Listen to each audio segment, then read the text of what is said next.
Tinanggalan namin ng tubig dito sa kabila. Ito.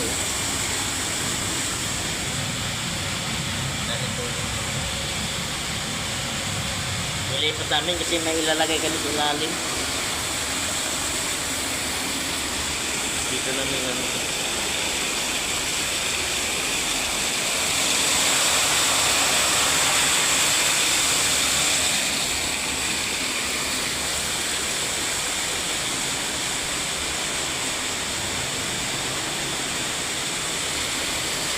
Kapon to, tapos na sana kapon, kaya lang ano eh. Wala nang oras, kaya binalikan namin ngayon. Lalim to guys. Lalim.